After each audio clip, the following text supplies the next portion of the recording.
Gila, episode 4 dari The Penguin makin intens dan mendebarkan. Gue gak ngerti lagi series ini kok makin hari, kok makin bikin penasaran gitu, mendebarkan. Yang tadinya kita cuma nonton sekedar iseng doang, ternyata sekeren ini gitu. Mulai dari sinematografi, cerita. Yang paling utama tuh ceritanya bener-bener dari episode pertama, boom, step by step, naik, boom. Padahal baru episode 4 gue bener-bener tergila-gila dengan karakter yang ada di dalamnya ini. Termasuk juga di episode 4 ini berfokus ke karakter Sofia Falcone. Dari awal dia yang bukan siapa-siapa dan tiba-tiba dia sekarang menjadi orang yang dianggap gila. Wah, gue suka banget dengan karakter satu ini. Dan Sofia Falcone kan diperankan sama Christine Milioti kan. Dan sekarang otomatis Christine Milioti menjadi salah satu karakter comic book cewek favorit gue. Meskipun dia bukan superhero dan di komik dia kayak wah bener-bener pembunuh berantai, tapi entah kenapa kayak diperankan sama Christine Milioti, gila men, auranya gue bener-bener gak tahan gitu. Sekeren ini gitu. Wah. Nah, di episode 4 ini kita nggak akan melihat cerita dari The Penguin ataupun Oscorp dan juga Victor.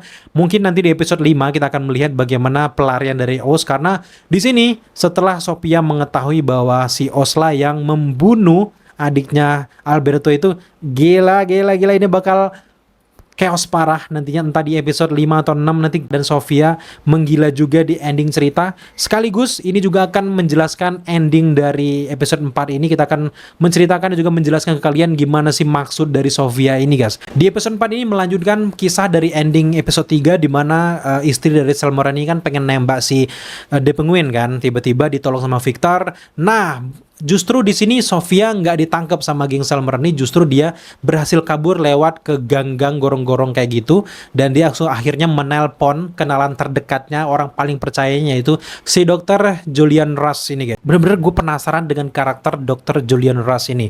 Karena apa? Karena memang dari sepanjang dari episode pertama sampai episode 4 ini yang berkaitan dengan si Sofia Falcone itu selalu ada ornamen merahnya. Kita lihat di episode 4 ini, ketika di masa lalu, Sofia Falcone ini kan datang ke acara charity ataupun yayasan kayak gitu menggunakan dress warna merah.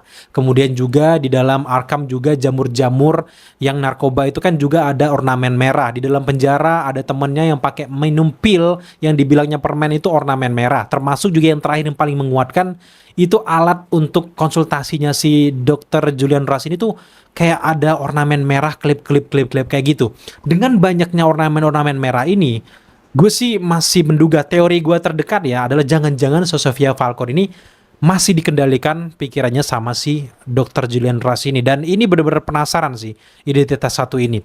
Meskipun dia terlihat lemah di sini, gue masih penasaran jangan-jangan dengan senyumnya ketika dia ngomong sama si Sofia Falcone, ketika Sofia Falcone berhasil diselamatkan, pas dia buka laci kan, itu banyak pil-pil kayak obat penenang, narkoba dan sebagainya itu. Gue masih menduga bahwa ada otak intelektual lah di balik dari kelakuan Sofia yang bisa dikendalikan sama si Julian Rush ini, termasuk juga menguasai keluarga Falcone.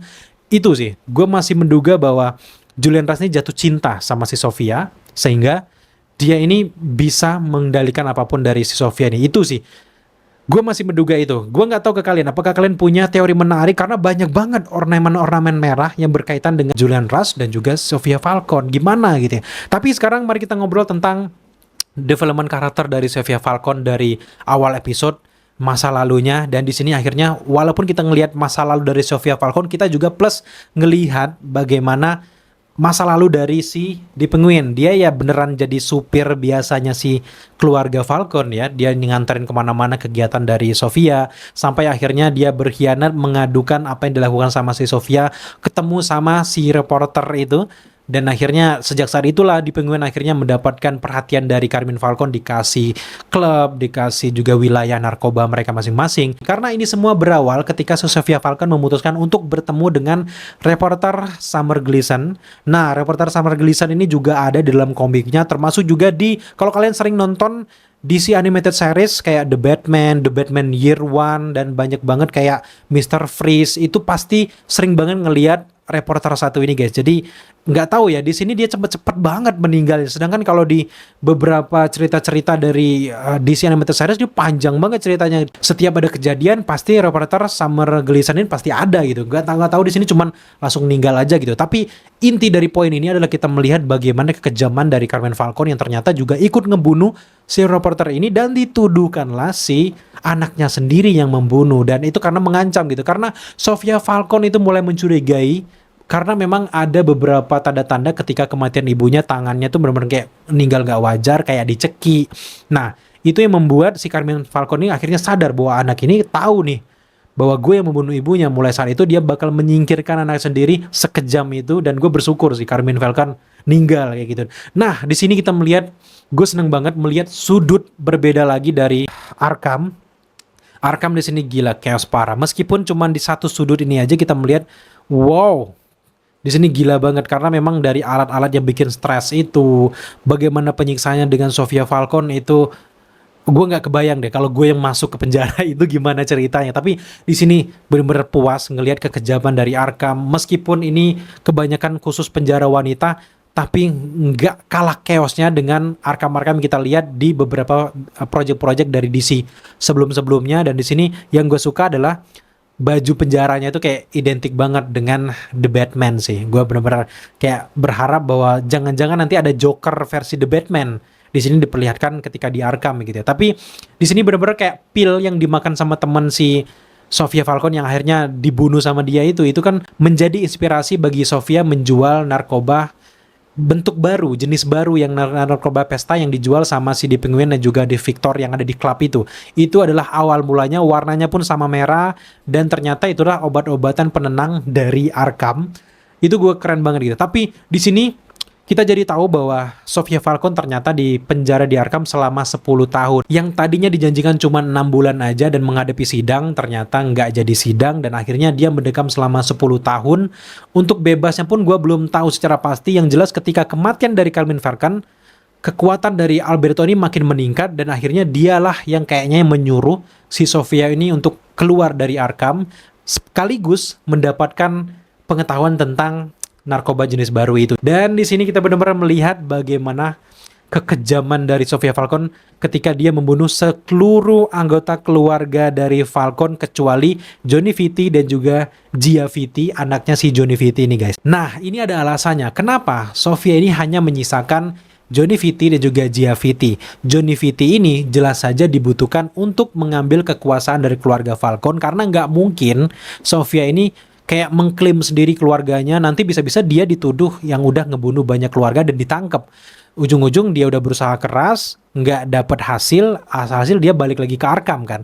Nah di sini kenapa si Johnny Vitti nggak dibunuh meskipun Sofia pakai tembak itu ya, dia nggak akan nembak, cuman dia ngancam aja seperti yang dilakukan sama si The Penguin sebelumnya untuk membuat Johnny Vitti ini mengakui kekuasaan dari si Sofia Falcone, dan ke depan Sofia Falcone akan banyak sekali dibantu oleh si Johnny Vitti untuk menguasai banyak lahan-lahan basah dari keluarga Falcone. Nah, kenapa juga anak si Johnny Vitti yaitu Gia Vitti ini disisakan? Selain memang Sofia ini punya sifat yang nggak tegaan juga sama anak, dan sisi baiknya itu jelas masih ada. Karena memang dengan adanya Gia ini menjadi garansi paling penting bagi si Sofia agar si Johnny Vitti ini menuruti kemauan dari si Sofia Falcone, dan dia nggak akan berkhianat. Bayangkan, misalnya anaknya meninggal juga, itu kan membuat si Johnny Vitti ini balas dendam dan dia akan berkhianat karena nggak ada apa-apa selain dia akan mati nantinya, dia bakal berkhianat mengambil kekuasaan. Dengan adanya Gia Vitti yang entah nanti ditaruh di mana, entah di panti asuhan atau ditaruh di rumah si Sofia Falcone, disembunyikan di suatu tempat, yang membuat Johnny Vitti ini akan melakukan apapun demi untuk mendapatkan anaknya kembali. Dengan Sofia yang akhirnya akan menjadi pemimpin dari keluarga Falcone yang baru, gue bener-bener semangat sih gimana dendamnya yang akan dibahaskan ke si Oz itu. Tapi yang jelas tidak mungkin akan terjadi hubungan baik lagi antara Oz dan juga si Sofia, karena bener-bener Sofia ini tujuan utamanya selain menghancurkan keluarganya yaitu untuk membunuh si The Penguin ini. Dia benci dengan lelaki, karena lelaki di sekitarnya dari ia kecil sampai sekarang tuh benar-benar mengecohnya, membuat dia bukan jadi dirinya sendiri. Dan makanya dia dibilang di akhir kan, besok gua akan pergi, gua akan menghilang dan akan menjadi sesuatu yang baru. Dan sesuatu yang baru ternyata dia diracun. Gua duga awalnya tuh ya, Gue ngeri-ngeri kan, gue jangan-jangan ini dibom sih parah. Ternyata mainnya halus, pakai gas beracun.